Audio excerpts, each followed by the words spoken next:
ಇವತ್ತು ದಿದಿ ಬದಲಾಗಿ ನಾನು ತಗೋತಾ ಇದ್ದೀನಿ. ನನ್ನ ಹೆಸರು ಸನ್ಮತಿ ದಿದಿ. ಆಯ್ತು, ಈಗ ಇಷ್ಟಿಗೆ ಮಂಗಳಾಚರಣ ಸ್ಟಾರ್ಟ್ ಮಾಡೋಣ. ಯಾರ ಜ್ಞಾನ ಶಕ್ತಿ ಕೋಟಿ ಸೂರ್ಯರನ್ನು ಮೀರಿದೆ, ಮತ್ತು ಯಾರ ದಿವ್ಯ ಧ್ವನಿಯು ಲೋಕಹಿತವ ಮಾಡಿದೆ.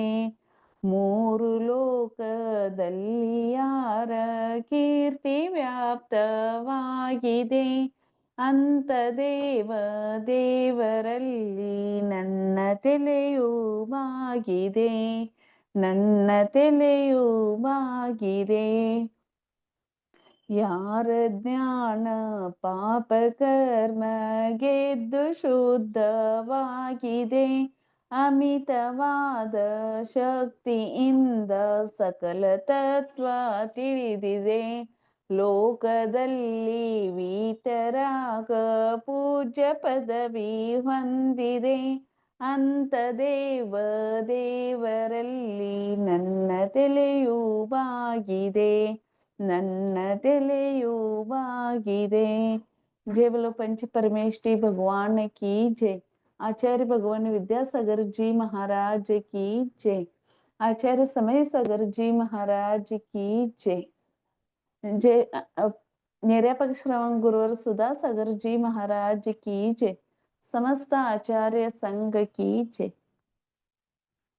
ನಾವು ಮೊದಲಾಗಿ ಏನ್ ಮಾಡಿದ್ವಪ್ಪ ಅಂದ್ರ ಖಂಡ ಅನ್ನೋದ ಪಾಠದಲ್ಲಿ ನಾವೇನ್ ಮಾಡಿದ್ದು, ಮೊದಲನೇ ಪಾಠ ಬರೋದು ಯಾವ್ದಪ್ಪ ಅಂದ್ರೆ ಪ್ರಾರ್ಥನೆ. ಪ್ರಾರ್ಥನೆಯಲ್ಲಿ ನಾವ್ ಏನ್ ಮಾಡಿದ್ವಪ್ಪ ಅಂದ್ರ ಅರಿಹಂತರು, ಸಿದ್ಧರು, ಆಚಾರ್ಯರು, ಉಪಾಧ್ಯಾಯರು ಮತ್ತು ಸಾಧುಗಳ ಬಗ್ಗೆ ನಾವೇನ್ ಮಾಡಿದ್ದು, ಸ್ತುತಿ ಮಾಡಿದ್ದು.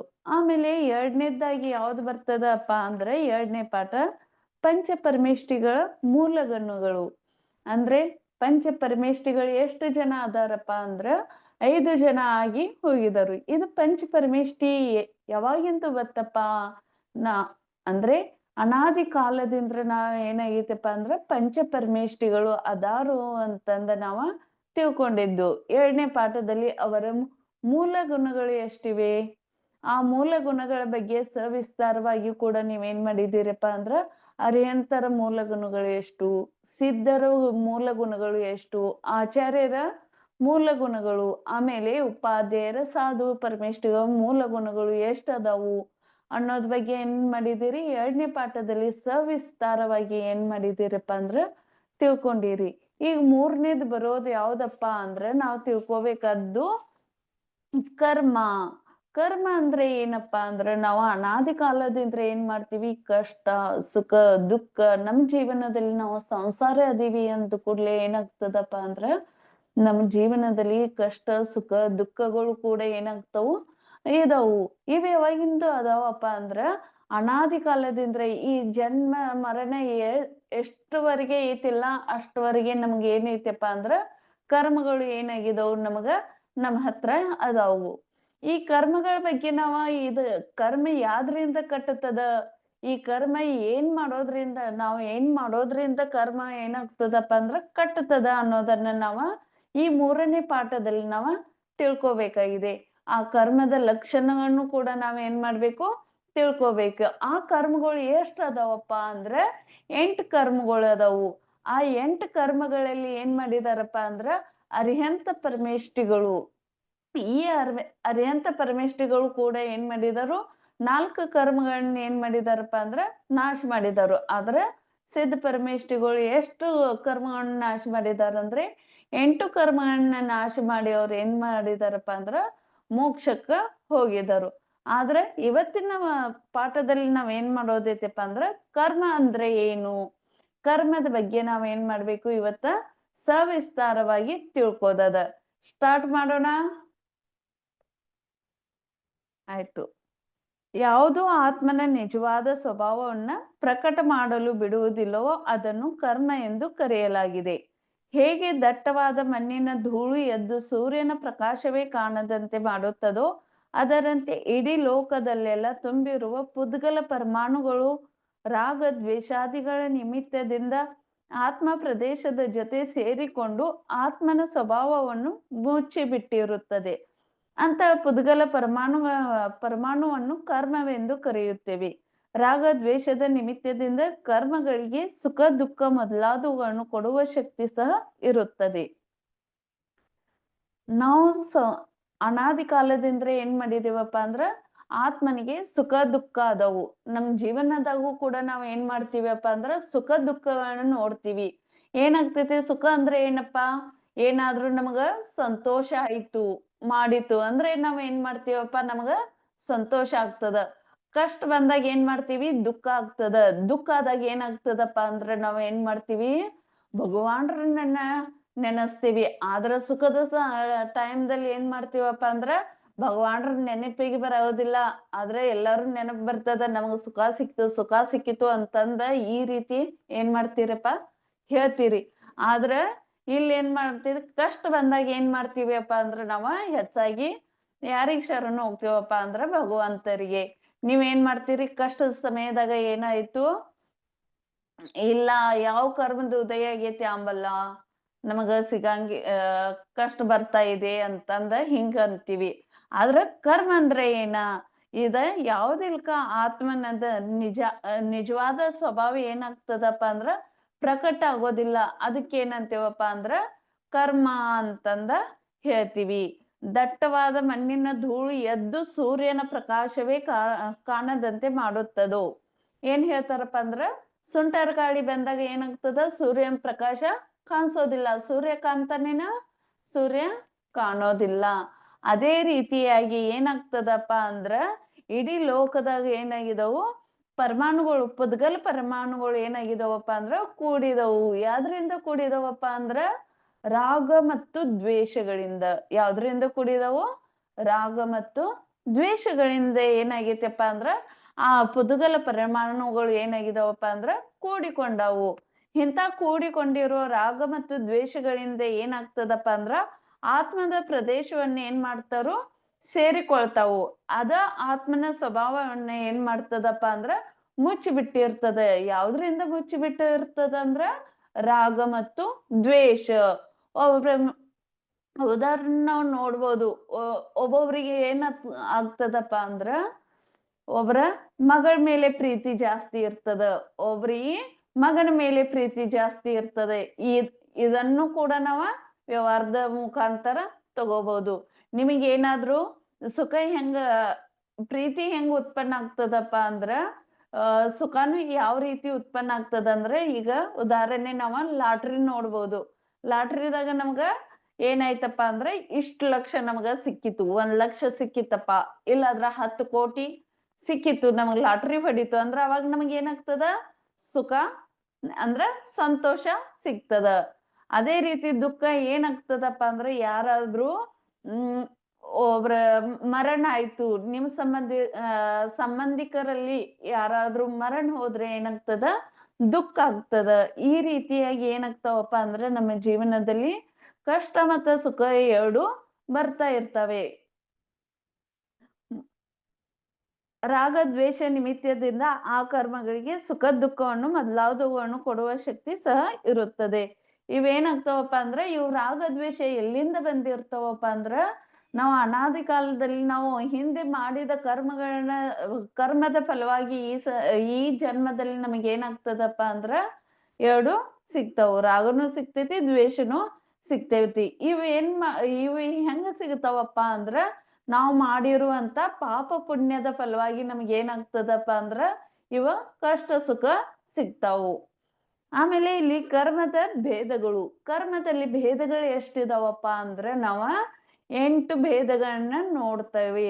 ಆ 8 ಭೇದಗಳು ಯಾವ್ಯಾವ ಈ 8 ಭೇದಗಳನ್ನ, ಈ 8 ಕರ್ಮಗಳನ್ನ ನಾಶ ಮಾಡಿದ ನಂತರ ನಾವು ಎಲ್ಲಿ ಹೋಗ್ತೇವಪ್ಪ ಅಂದ್ರ ಸಿದ್ಧಶಿಲಾ ಅಂದ್ರೆ ಸಿದ್ಧ ಪರಮೇಶಿ ಆಗ್ತೀವಿ, ಮೋಕ್ಷಕ್ಕೆ ಹೋಗ್ತೀವಿ. ಅದರಿಂದ ನಾವ್ ಏನ್ ಮಾಡ್ಬೇಕಪ್ಪ ಅಂದ್ರೆ ಈಗಿಂದು ನಾವ್ ಏನ್ ಮಾಡ್ಬೇಕು, ಧರ್ಮವನ್ನ ಮಾಡ್ಬೇಕು.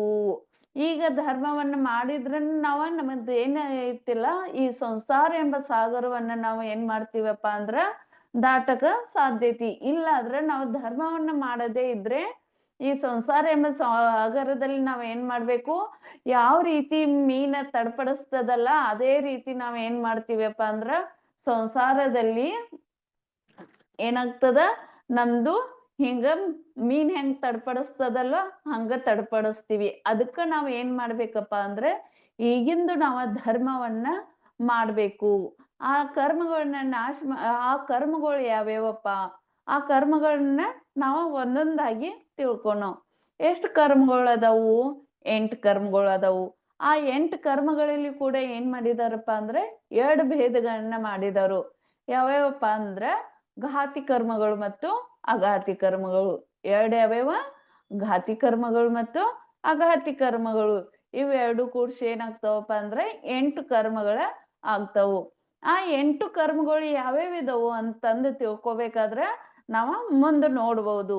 ಜ್ಞಾನಾವರಣ, ದರ್ಶನಾವರಣ, ವೇದನೀಯ, ಅಂತರಾಯ, ಮೋಹನೀಯ, ಆಯು, ನಾಮ, ಗೋತ್ರ ಎಂಬ 8 ಕರ್ಮಗಳಿವೆ. ಮೊದಲ 4 ಘಾತಿ ಕರ್ಮಗಳು, ಅನಂತರದು 4 ಅಘಾತಿ ಕರ್ಮಗಳು. 4 ಅಘಾತಿ ಕರ್ಮಗಳು ಯಾವಪ್ಪ ಅಂದ್ರ ವೇದನೀಯ, ಆಯು, ನಾಮ ಮತ್ತು ಗೋತ್ರ. 4 ಘಾತಿ ಕರ್ಮಗಳು ಯಾವ್ಯಾವ ಅಂತ ಹೇಳಿದ್ರ ಜ್ಞಾನಾವರಣೀಯ, ದರ್ಶನಾವರಣೀಯ, ಮೋಹನೀಯ, ಅಂತರಾಯ. ಇವೇನಾಗಿದಾವಪ್ಪ ಅಂದ್ರ 4 ಘಾತಿ ಕರ್ಮಗಳು. 4 ಘಾತಿ ಕರ್ಮಗಳು ಮತ್ತೊಮ್ಮೆ ಹೇಳ್ತೀನಿ ಕೇಳ್ರಿ. 4 ಘಾತಿ ಕರ್ಮಗಳ ಬಗ್ಗೆ ಹೇಳೋಣ. ಜ್ಞಾನಾವರಣೀಯ, ದರ್ಶನಾವರಣೀಯ, ಮೋಹನೀಯ, ಅಂತರಾಯ. ಅಘಾತಿ ಕರ್ಮಗಳು ಎಷ್ಟಿದಾವಪ್ಪ ಅಂದ್ರ 4. ಅವು ಯಾವ್ಯಾವ ಹೇಳ್ಬೋದು? ವೇದನೀಯ, ಆಯು, ನಾಮ, ಗೋತ್ರ. ಈ ರೀತಿಯಾಗಿ ನಾವ 8 ಕರ್ಮಗಳ ಬಗ್ಗೆ ತಿಳ್ಕೊಂಡಿವಿ. ಆಮೇಲೆ ಮುಂದ ಕರ್ಮಗಳ ಭೇದಗಳನ್ನ ತಿಳ್ಕೊಂಡಿ ಆಮೇಲೆ ಮುಂದೆ ಬರೋದು ಯಾವ್ದಪ್ಪ ಅಂದ್ರ ಒಂದೊಂದವಾಗಿ ಏನ್ ಮಾಡ್ತಾರಪ್ಪ ಅಂದ್ರ ವಿಸ್ತರಣೆ ಮಾಡ್ತಾರು. ಯಾವ ರೀತಿ? ಮೊದಲನೇದ್ ಬರೋದು ಜ್ಞಾನಾವರಣಿ ಕರ್ಮ. ಮೊದಲನೇದ್ ಬರೋದು ಯಾವ್ದಪ್ಪ?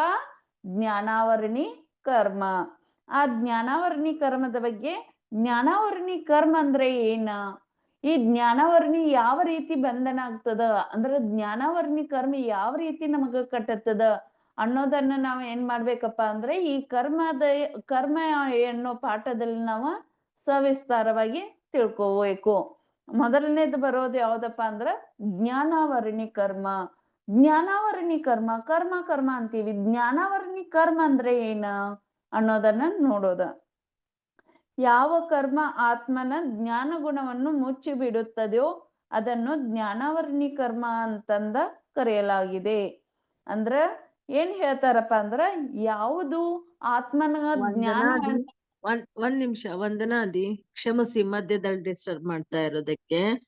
ಈಗ ನೀವು ಘಾತಿ ಕರ್ಮದ 4 ಹೇಳಿದ್ರಿ, ಜ್ಞಾನಾವರಣ, ದರ್ಶನಾವರಣ, ವೇದನೀಯ ಮತ್ತು ಮೋಹನೀಯ, ರೈಟ್? ಆ ಘಾತಿ ಇದ್ರಲ್ಲಿ ಒಂದು ಈ ಬುಕ್ ಅಲ್ಲಿ ಬಿಟ್ಟು ಹೋಗ್ಬಿಟ್ಟಿದೆ.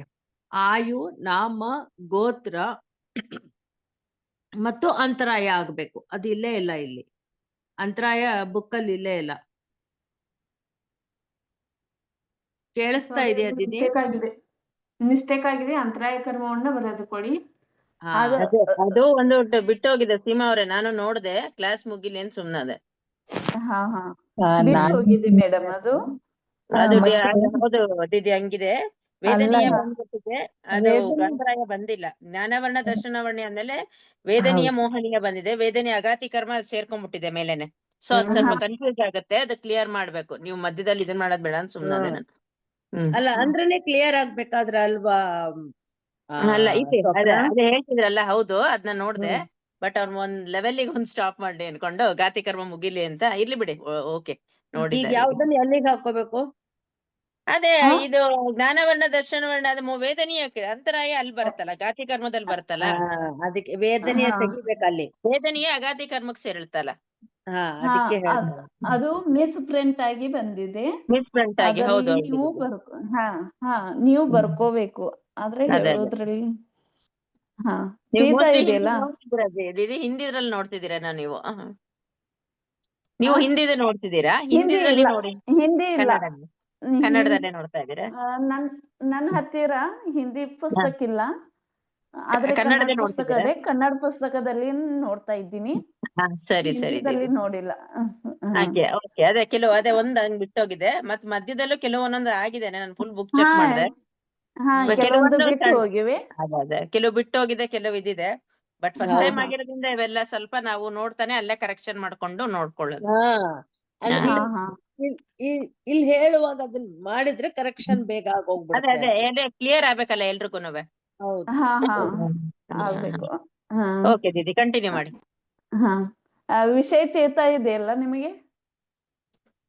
ದೀದಿ ವಿಷಯ ಹೇಳಿದ್ದು ವಿಷಯ ಹಾ ತೀರ್ಥ ಅರ್ಥ ಇದೆಯಲ್ಲ? ಆಗ್ತಾ ಅರ್ಥ ಇದೆ ಆಗ್ತಿದೆ ದೀದಿ. ದೀದಿ, ಕ್ಲಿಯರ್ ಅರ್ಥ ಆಗಿ ಅರ್ಥ ಆಗುತ್ತೆ ಅಲ್ಲ? ಆಗ್ತಾ ಇದೆ. ಚೆನ್ನಾಗ್ ಹಾ ಅರ್ಥ ಆಗ್ತಿದೆ, ಏನ್ ತೊಂದ್ರೆ ಇಲ್ಲ ದೀದಿ, ಮುಂದುವರ್ಸಿ. ಹಾ ಹಾ ಓಕೆ.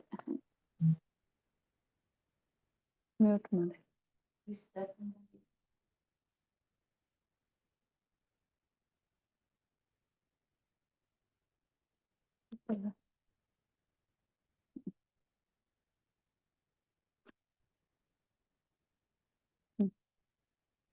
ಜ್ಞಾನವರ್ಣಿ ಕರ್ಮದ ಬಗ್ಗೆ ಹೇಳ್ತಾ ಇದ್ದೀವಿ.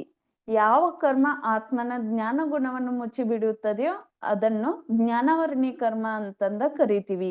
ಈಗ ಉದಾಹರಣೆ ನಾವು ನೋಡ್ಬೋದು. ಉದಾಹರಣೆಯನ್ನ ನಾವು ನಮ್ಮ ಜೀವನದಲ್ಲಿ ನೋಡ್ಬೋದು. ಏನಾಗ್ತದಪ್ಪ ನಿಮಗ ಎಲ್ಲಾ ಜ್ಞಾನ ಬಂದಿರ್ತದ. ಎಲ್ಲಾ ಜ್ಞಾನ ಎಲ್ಲಾ ಜ್ಞಾನ ನಿಮ್ಗ ಎಲ್ಲಾ ಶಾಸ್ತ್ರದ ಅಧ್ಯಯನ ಬಂದ್ರು ಕೂಡ ನೀವ್ ಏನ್ ಮಾಡ್ತೀರಪ್ಪ ಅಂದ್ರ ಒಬ್ಬೊಬ್ರಿಗೆ ಏನಾಗ್ತೈತಿ ಹಿಂಗ ಏನಾದ್ರೂ ಕೇಳ್ತಾರೆ ನಿಮಗೆ ಪ್ರಶ್ನವನ್ನ. ಕೇಳಿದಾಗ ನೀವ್ ಏನ್ ಮಾಡ್ತೀರಿ? ಹೇಳೋದಿಲ್ಲ. ಈಗ ಉದಾಹರಣೆ ಎಕ್ಸಾಮ್ದಾಗ ನೋಡ್ರಿ. ಅಥವಾ ನೀವು ಮತ್ ಬೇಕಾದ್ರೂನು ನೋಡ್ಬೋದು, ಎಲ್ಲಿ ಪ್ರಬಂಧ ಬರೆಯೋದಾಗ್ಲಿ ಅಥವಾ ಭಾಷಣ ಸ್ಪರ್ಧೆಯಲ್ಲಿ ಆಗ್ಲಿ ನೀವ್ ಏನ್ ಮಾಡ್ತೀರಪ್ಪ ಅಂದ್ರೆ ನಿಮ್ಮ ವಿಷಯನ್ನ ಬೇರೆದವರಿಗೆ ಹೇಳೋದಿಲ್ಲ. ಅಂತ ಸಮಯದಲ್ಲಿ ಏನಾಗ್ತದಪ್ಪ ಅಂದ್ರೆ ನಿಮಗ ವಿಷಯ ಗೊತ್ತಿದ್ರೂ ಕೂಡ ನೀವ್ ಏನ ಮಾಡ್ತೀರಪ್ಪ ಅಂದ್ರ ಬೇರೆದವರಿಗೆ ಹೇಳೋದಿಲ್ಲ. ಅಂತ ಸಮಯದಲ್ಲಿ ಏನಾಗ್ತದಪ್ಪ ಅಂದ್ರ ಇದು ನಮಗ ಜ್ಞಾನವರ್ಣಿ ಕರ್ಮ ಕಟ್ಟುತ್ತದ. ಈಗ ಯಾವ್ದೋ ಅದಕ್ಕೇನಂತಾರಪ್ಪ ಅಂದ್ರ ಜ್ಞಾನವರ್ಣಿ ಕರ್ಮ ಅಂತ ಕೂಡ ಕರೀತಾರ. ನಮ್ಮ ಎಷ್ಟೋ ಎಕ್ಸಾಂಪಲ್ಗಳನ್ನ ಉದಾಹರಣೆಗಳನ್ನ ನಾವು ನೋಡ್ತೀವಿ ಜೀವನದಾಗ. ಯಾರಾದ್ರೂ ಏನ್ ಮಾಡ್ತಾರಪ್ಪ, ನಾನು ಎಷ್ಟು ಕಲ್ತೇನೆ ಅಷ್ಟು ಕಲ್ತೇನೆ ಅಂತ ಏನ್ ಮಾಡ್ತಾರಪ್ಪ ಅಂದ್ರ ಜ್ಞಾನದ ಅಹಂ ಭಾವನೆಯನ್ನ ತೋರಿಸ್ತಾರೋ. ಆದ್ರೂ ಕೂಡ ಅವಾಗ ಏನಾಗ್ತದಪ್ಪ ಅಂದ್ರ ಅವ್ರಿಗೂ ಜ್ಞಾನವರ್ಣಿ ಕರ್ಮದ ಕಟ್ಟುತ್ತದ. ಅಹಂ ಭಾವವನ್ನ ನಾವು ತೋರಿಸಬಾರ್ದು. ಜ್ಞಾನದಲ್ಲಿ ನಮ್ಮ ಅಹಂ ಭಾವವನ್ನ ತೋರಿಸಿದ್ರೆ ಏನಾಗ್ತದಪ್ಪ ಅಂದ್ರೆ ನಮಗ ಜ್ಞಾನವರ್ಣಿ ಕರ್ಮ ಕಟ್ತದ. ಅಂದ್ರೆ ನಮಗೆ ಬುದ್ಧಿ ಕಡಿಮೆ ಆಗ್ತಾ ಹೋಗ್ತದ. ಈಗ ಒಂದು ಉದಾಹರಣೆ ಕೊಟ್ಟಿದ್ದಾರೆ ಶಾಸ್ತ್ರದಲ್ಲಿ, ನಾವು ನೋಡ್ಬೋದು. ಮೂರ್ತಿಯನ್ನು ಪರದೆಯಿಂದ ಸುತ್ತಿದಾಗ ಹೇಗೆ ನಮಗೆ ಮೂರ್ತಿಯ ರೂಪವನ್ನು ನೋಡಲಾಗುವುದಿಲ್ಲವೋ ಹಾಗೆ ಜ್ಞಾನಾವರಣ ಕರ್ಮವನ್ನು ಮುಚ್ಚಿಬಿಟ್ಟಿರುತ್ತದೆ, ಅದನ್ನು ಪ್ರಕಟ ಮಾಡಲು ಕೊಡುವುದಿಲ್ಲ. ಏನಾಗ್ತದಪ್ಪ ಅಂದ್ರ ಮೂರ್ತಿಯ ಪರದೆಯನ್ನು ಸುತ್ತಿದಾಗ ಮೂರ್ತಿಯನ್ನ ನಾವು ಏನ್ ಮಾಡ್ತೀವಪ್ಪ ಅಂದ್ರ ಪರದೆಯ ಮೂಲಕ ಸುತ್ತಿ ಬಿಡ್ತೀವಿ. ಅಂತ ಸಮಯದಲ್ಲಿ ಏನಾಗ್ತದಪ್ಪ ಅಂದ್ರ ಆ ಮೂರ್ತಿ ಯಾವ ರೂಪವನ್ನ ನೋಡಕ್ ಸಾಧ್ಯ ಇಲ್ಲ ಅಲ್ಲ. ಅದೇ ರೀತಿಯಾಗಿ ಏನಾಗ್ತದಪ್ಪ ಅಂದ್ರ ಜ್ಞಾನಾವರ್ಣಿ ಕರ್ಮವು ಕೂಡ ಏನಾಗ್ತದಪ್ಪ ಅಂದ್ರ ನಮ್ನ ಮುಚ್ಚಿ ಬಿಡ್ತದ. ಯಾವ ರೀತಿ ಅಂದ್ರೆ ಉದಾಹರಣೆ ಹೇಳಿದರು. ಸುರೇಶ ಏನಾಗ್ತಾನಪ್ಪ ಅಂದ್ರ ಎಲ್ಲ ಕಂಠಪಾಠಗಳನ್ನ ಮಾಡ್ತಾನು. ಅಂದ್ರೆ ಏನಾಗ್ತಾರಪ್ಪ ಅಂದ್ರ ಒಬ್ಬ ವ್ಯಕ್ತಿಯ ಹೆಸರನ್ನ ತೆಗೆದುಕೊಳ್ತಾರು. ಇಲ್ಲಿ ಏನ್ ಹೇಳ್ತಾರು? ಸುರೇಶ ಅಥವಾ XYZ ಯಾರಾದ್ರೂ ಕಂಠಪಾಠ ಮಾಡಿದ್ರೆ ಏನ್ ಮಾಡ್ತಾರಪ್ಪ ಅಂದ್ರ ಕಂಠಪಾಠ ಮಾಡಿದ ನಂತರ ಎಕ್ಸಾಮ್ ಸಮಯದಲ್ಲಿ ಅಥವಾ ಎಕ್ಸಾಮ್ಕ್ ಹೋಗಿರ್ತಾರು. ನನ್ ಮಗಳು ಎಷ್ಟು ಹುಷಾರಿದಾಳು. ಆದ್ರ ಅಂತ ಸಮಯದಲ್ಲಿ ಏನಾಗ್ತೈತಪ್ಪ ಅಂದ್ರೆ ಕೆಲವು ಸಮಯದವರೆಗೆ ಏನಾಗಂಗಿಲ್ಲ, ಆ ವಿಷಯ ನೆನಪಿಗೆ ಬರೋದಿಲ್ಲ. ಯಾಕೆ ನೆನಪಿಗೆ ಬರೋದಿಲ್ಲ ಅದ ವಿಷಯ ಅಂದ್ರೆ ನಮ್ಮ ಜ್ಞಾನವರ್ಣಿ ಕರ್ಮದ ಏನಾಗೈತಪ್ಪ ಅಂದ್ರ ಅದ್ರ ಮೇಲೆ ಮುಚ್ಚಿಬಿಟ್ಟಿದೆ. ಯಾವ ರೀತಿ ಮೂರ್ತಿಯ ಪರದೆ ಸುತ್ತಿದಾಗ ಯಾವ ರೀತಿ ಮುಚ್ಚಿ ಬಿಡ್ತದಲ್ಲ ಅದೇ ರೀತಿಯಾಗಿ ಜ್ಞಾನಾವರ್ಣಿ ಕರ್ಮವು ಕೂಡ ಏನಾಗ್ತೈತೆಪ್ಪ ಅಂದ್ರ ಆತ್ಮನದ ಮೇಲೆ ಏನಾಗ್ತದ ಸುತ್ತಿಕೊಳ್ತದ. ಅಂತ ಸಮಯದಲ್ಲಿ ನಮಗೆ ಏನಾಗ್ತದಪ್ಪ ಅಂದ್ರ ಜ್ಞಾನದ ಎಷ್ಟು ಏನು ಮಾಡಿದ್ರು ಕೂಡ ಅದ ವಿಷಯ ನಮಗೆ ಏನಾಗಂಗಿಲ್ಲಪ್ಪ ಅಂದ್ರ ಎಷ್ಟೋ ಕಂಠಪಾಠ ಹಾಕಿರ್ತೀವಿ. ಏನ್ ಮಾಡ್ತಾರು ಈಗ ವಿದ್ಯಾರ್ಥಿಗಳನ್ನ ನೋಡ್ರಿ, ಎಕ್ಸಾಮ್ ಟೈಮ್ದಾಗ ಏನ್ ಮಾಡ್ತಾರಪ್ಪ ಅಂದ್ರ ಮುಂಜಾನೆ ಎದ್ದು ಬ್ರಾಹ್ಮಿ ಮುಹೂರ್ತದಲ್ಲಿ ಎದ್ದು ಏನ್ ಮಾಡ್ತಾರಪ್ಪ ಅಂದ್ರ 3 ಗಂಟೆಗೆ ಎದ್ದ ಅಧ್ಯಯನ ಮಾಡ್ತಿರ್ತಾರು. ಆಮೇಲೆ ಎಕ್ಸಾಮ್ ಹಾಲ್ದಲ್ಲಿ ಹೋದ ನಂತರ ಆ ವಿಷಯ ಬಂದಿರ್ತದ, ಆ ವಿಷಯ ಕಂಠಸ್ಥ ಮಾಡಿರ್ತಾರೋ, ಆದ್ರೂ ಕೂಡ ಅವ್ರಿಗೆ ಏನಾಗಂಗಿಲ್ಲಪ್ಪ ಅಂದ್ರ ನೆನಪಿಗೆ ಬರಂಗಿಲ್ಲ. ಇದಕ್ಕೆಲ್ಲ ಕಾರಣ ಏನಪ್ಪ ಅಂದ್ರ ಜ್ಞಾನಾವರ್ಣಿ ಕರ್ಮ. ಇದಕ್ಕೆಲ್ಲ ಕಾರಣ ಯಾವ್ದಾಗ್ತದ? ಜ್ಞಾನಾವರ್ಣಿ ಕರ್ಮ. ಅದಕ್ಕೆ ನಮ್ಮಲ್ಲಿ ಎಷ್ಟು ಬುದ್ಧಿ ಇದೆ ಇಲ್ಲ ಅದನ್ನ ನಾವು ಏನ್ ಮಾಡ್ಬೇಕಪ್ಪ ಅಂದ್ರ ಮತ್ತೊಬ್ರಿಗೆ ನಮ್ಮಿಂದ ಯಾರಿಗಾದ್ರೂ ಉಪಯೋಗ ಆಗ್ತಿದ್ರೆ ಅವ್ರಿಗೆ ಏನ್ ಮಾಡ್ಬೇಕಪ್ಪ ಅಂದ್ರ ಸಹಾಯವನ್ನ ನಾವು ಮಾಡ್ಬೇಕು. ನಮಗೆ ಎಷ್ಟು ತೀರ್ತದಲ್ಲ ಅಷ್ಟು ನಾವ್ ಏನ್ ಮಾಡ್ಬೇಕಪ್ಪ ಅಂದ್ರ ಅವ್ರಿಗೆ ಸಹಾಯವನ್ನ ಮಾಡ್ಬೇಕು. ಇದರಿಂದ ನಮಗೆ ಏನಾಗ್ತದಪ್ಪ ಅಂದ್ರ ಬುದ್ಧಿಶಕ್ತಿ ಏನಾಗ್ತದಪ್ಪ ಅಂದ್ರ ಜಾಸ್ತಿ ಆಗ್ತಾ ಹೋಗ್ತದ. ನಿಮ್ಮೂರಲ್ಲಿ ನಿಧಾನವಾಗಿ ನಾವು ಹೆಂಗ ಜ್ಞಾನಾವರ್ಣಿ ಕರ್ಮವನ್ನ ಕ್ಷಯ ಮಾಡ್ಬೇಕು, ನಮ್ಮ ಕ್ಷಯೋಕ್ಷಮವನ್ನ ಯಾವ ರೀತಿ ಹೆಚ್ಚಿಗೆ ಮಾಡ್ಬೇಕು ಅಂತಂದ್ರ ಉದಾಹರಣೆಯಾಗಿ ನಾವು ಹೇಳ್ಬಹುದು. ನಿಮ್ಮ ಊರಲ್ಲಿ ಪಾಠಶಾಲೆ ಇದ್ರೆ, ಪಾಠಶಾಲೆ ಇಲ್ಲಾದ್ರೆ ನೀವ್ ಏನ್ ಮಾಡ್ಬೇಕಪ್ಪ ಅಂದ್ರ ಒಂದು ಸ್ವಲ್ಪ ಅಂದ್ರೆ ನಿಮ್ಮ ಓಣಿಯಲ್ಲಿ ಎಷ್ಟು ಜನ ಅದಾರಲ್ಲ ಅಷ್ಟು ಸಣ್ಣ ಚಿಕ್ಕ ಮಕ್ಕಳನ್ನ ನೀವ್ ಏನ್ ಮಾಡ್ಬೇಕಪ್ಪ ಅಂದ್ರ ಪಾಠಶಾಲೆ ತಗೋಬೇಕು. ಪಾಠಶಾಲೆ ಕಲಿಸೋದ್ರಿಂದ ಕೂಡ ನಮ್ದೇನಾಗ್ತದಪ್ಪ ಅಂದ್ರ ಜ್ಞಾನಾವರ್ಣಿಕ ಇದ ಬುದ್ಧಿ ಕ್ಷಯೋಕ್ಷಮ ಏನಾಗ್ತದ ಹೆಚ್ಚಾಗ್ತದ. ನಂತರ ಮತ್ತೇನಾಗ್ತದಪ್ಪ ಅಂದ್ರ ನೀವು ಸ್ವಾಧ್ಯಾಯವನ್ನ ತೆಗೆದುಕೊಳ್ಬಹುದು.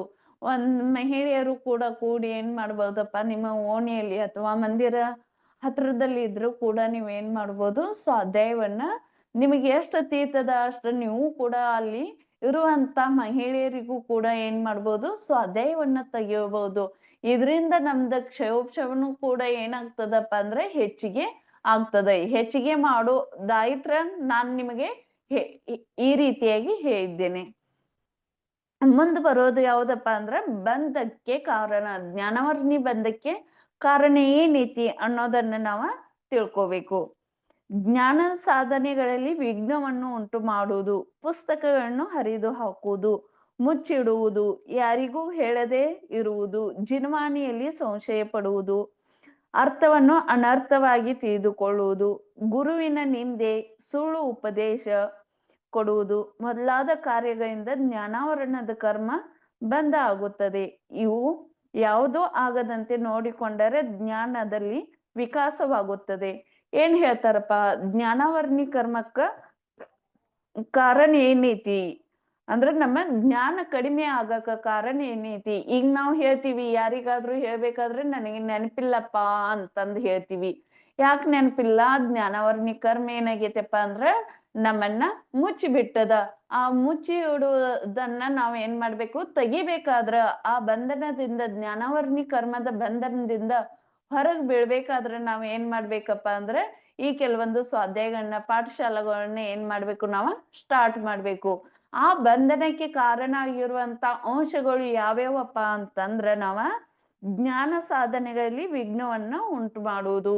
ಈಗ ಯಾರಾದ್ರೂ ಜಾಣರು ಇದ್ರೆ ಅವ್ರಿಗೆ ನಾವ್ ಏನ್ ಮಾಡ್ತೀವಿಯಪ್ಪ ಅಂದ್ರ ಇವಳು ಹಾಗಿದ್ದಾಳೆ, ಇವಳು ಅಷ್ಟೊಂದು ಸರಿಯಾಗಿ ಮಾತಾಡೋದಿಲ್ಲ, ಅವಳಷ್ಟು ಭಾಷಣ ಚೆನ್ನಾಗಿ ಮಾಡಿಲ್ಲ, ಅಥವಾ ಏನ್ ಮಾಡೋದಪ್ಪ ಅಂದ್ರ ಪುಸ್ತಕಗಳನ್ನ ಹರಿದು ಹಾಕುವುದು.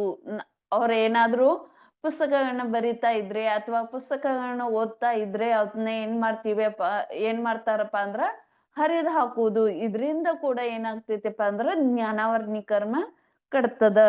ಆಮೇಲೆ ಯಾರಾದ್ರೂ ಸ್ವಾಧ್ಯಾಯ ಮಾಡ್ತಾ ಇದ್ರೆ ಅವ್ರ ಮುಂದೆ ಏನ್ ಮಾಡೋದು, ಸ್ವಾಧ್ಯಾಯದ ಪುಸ್ತಕ ಇದ್ರೆ ಅದನ್ನ ಮುಚ್ಚಿಡೋದು. ಇದರಿಂದ ಕೂಡ ನಮ್ಗೆ ಏನಾಗ್ತೈತಿಪ್ಪ ಅಂದ್ರ ಜ್ಞಾನಾವರ್ಣಿ ಕರ್ಮಕ್ಕ ಕಾರಣ ಆಗ್ತದೆ.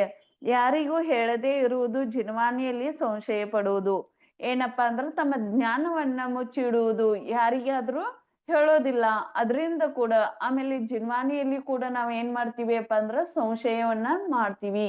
ಸಂಶಯವನ್ನ ಜಿನ್ವಾಣಿಯಲ್ಲಿ ಸಚ್ಚೆ ದೇವಶಾಸ್ತ್ರ ಗುರುಗಳಲ್ಲಿ ಏನ್ ಮಾಡ್ಬಾರ್ದಪ್ಪ ಅಂದ್ರ ಸಂಶಯವನ್ನ ಪಡಬಾರ್ದು. ಈ ಸಂಶಯ ಮಾಡೋದ್ರಿಂದ ಏನಾಗ್ತದಪ್ಪ ಅಂದ್ರ ನಮಗೆ ಜ್ಞಾನಾವರಣಿ ಕರ್ಮ ಕಟ್ತದ. ಆಮೇಲೆ ಅರ್ಥವನ್ನ ಅನರ್ಥವಾಗಿ ತಿಳಿದುಕೊಳ್ಳುವುದು. ಯಾವುದೇ ಒಂದು ವಿಷಯವನ್ನ ಚೆನ್ನಾಗಿ ಹೇಳ್ತಾ ಇದ್ರೆ ಅದನ್ನ ಏನ್ ಮಾಡೋದಪ್ಪ ಅಂದ್ರ ಅರ್ಥ ಸರಿಯಾಗಿಲ್ಲ ಆದ್ರೆ ಬೇರೆ ಅರ್ಥವನ್ನ ಅದಕ್ಕ ಜೋಡಿಸಿ ಬಿಡೋದ.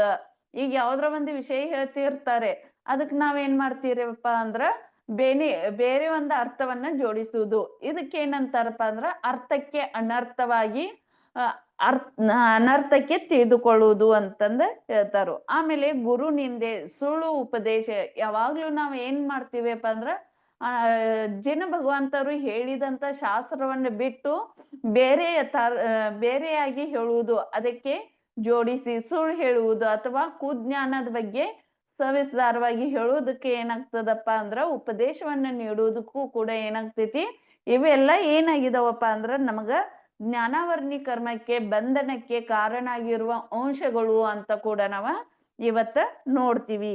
ಆ ಜ್ಞಾನಾವರಣಿ ಕರ್ಮ ನಮಗ ಬಂದ್ ಆಗ್ಬಾರ್ದಂದ್ರ ಯಾವುದು ಈ ಕಾರಣಗಳನ್ನ ಹೇಳಿದಾರಲ್ಲ, ಜ್ಞಾನಾವರಣಿ ಬಂಧನಕ್ಕೆ ಕಾರಣಗಳು ಯಾವ್ಯಾವ ಇದಾವ ಅಂತ ಹೇಳಿದಾರಲ್ಲ, ಅವುಗಳನ್ನೆಲ್ಲ ನಾವ್ ಏನ್ ಮಾಡ್ಬಾರ್ದಪ್ಪ ಅಂದ್ರೆ ಈ ವಿಷಯಗಳನ್ನ ನಾವ ಮಾಡಬಾರ್ದು. ಈ ವಿಷಯಗಳನ್ನ ಮಾಡದೇ ಇದ್ದಾಗ, ಈ ಕಾರಣಗಳನ್ನ ಮಾಡದೇ ಇದ್ದಾಗ ನಮಗೆ ಏನಾಗ್ತದಪ್ಪ ಅಂದ್ರ ಜ್ಞಾನವು ಕೂಡ ವಿಕಾಸ ಆಗ್ತಾ ಹೋಗ್ತದ. ಈ ರೀತಿಯಾಗಿ ನಾವ್ ಏನ್ ಮಾಡಿದ್ವಪ್ಪ ಅಂದ್ರ ಕರ್ಮ ಅಂದ್ರೆ ಏನು, ಜ್ಞಾನಾವರಣಿ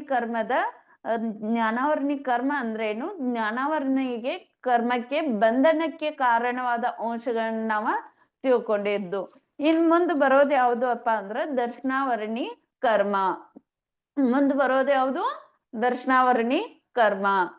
ಅದಕ್ಕೆ ಕಾರಣಗಳು. ದರ್ಶನಾವರಣಿ ಕರ್ಮ ಅಂದ್ರೆ ಏನು, ಈಗ ಮೊದಲನೇದಾಗಿ ಜ್ಞಾನಾವರಣಿ ಕರ್ಮವನ್ನ ತಿಳ್ಕೊಂಡಿದ್ದು. ಆಮೇಲೆ ಜ್ಞಾನಾವರಣದಾಗ ಏನ್ ಹೇಳಿದ್ರಪ್ಪ ಅಂದ್ರ ಜ್ಞಾನಾವರಣಿ ಕರ್ಮ ಅಂದ್ರೆ ಮತ್ತೊಮ್ಮೆ ರಿವಿಷನ್ ಆಗಿ ಹೇಳ್ತೀನಿ, ಯಾಕಂದ್ರೆ ನಿಮಗೆ ಸ್ವಲ್ಪ ತಿಳಿದು ಬರ್ಲಿ. ಅದಕ್ಕೆ ಮತ್ ನಾನು ಏನ್ ಮಾಡ್ತಿದ್ದೇನಪ್ಪ ಅಂದ್ರೆ ರಿವಿಷನ್ ಮಾಡ್ತಾ ಇದ್ದೀನಿ. ಯಾವ ಕರ್ಮ ಆತ್ಮನ ಜ್ಞಾನ ಗುಣವನ್ನ ಮುಚ್ಚಿಡ್ತದಲ್ಲ, ಅದಕ್ಕೆ ಏನಂತಾರಪ್ಪ ಅಂದ್ರ ಜ್ಞಾನಾವರಣಿ ಕರ್ಮ ಅಂತ ಹೇಳ್ತಾರ.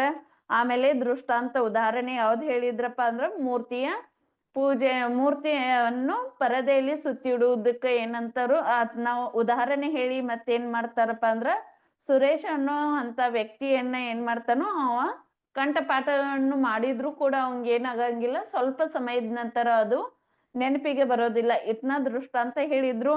ಆಮೇಲೆ ಬಂಧನಕ್ಕೆ ಕಾರಣಗಳು ಯಾವ್ಯಾವ ಇದಾವ ಅಂತ ಹೇಳಿದ್ರು. ಪುಸ್ತಕ ಮುಚ್ಚಿಡುವುದು, ಆಮೇಲೆ ಯಾರಿಗೂ ಹೇಳದಿರುವುದು, ತಮ್ಮ ಜ್ಞಾನವನ್ನ ಬೇರೆದವರಿಗೆ ವ್ಯಕ್ತಪಡಿಸದೇ ಇರುವುದು, ಆಮೇಲೆ ಜಿನ್ವಾನಿಯಲ್ಲಿ ಸಂಶಯನ ಮಾಡುವುದು, ಗುರು ನಿಂದೆ ಮಾಡುವುದು, ಸುಳ್ಳು ಉಪದೇಶವನ್ನು ನೀಡುವುದು, ಇವೆಲ್ಲ ಏನದು ಅಪ್ಪ ಅಂದ್ರೆ ಜ್ಞಾನಾವರಣಕ್ಕೆ ಬಂಧನಕ್ಕೆ ಕಾರಣಗಳು ಆದವು.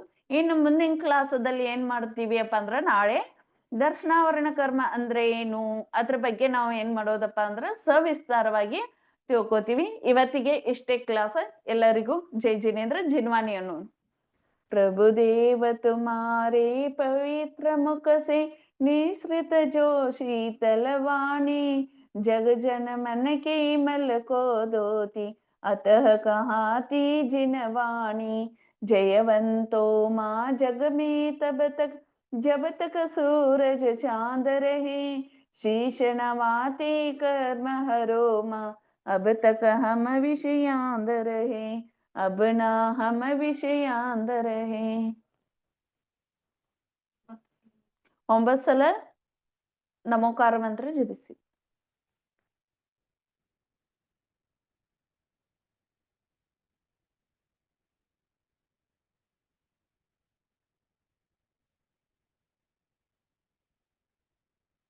ಓಂ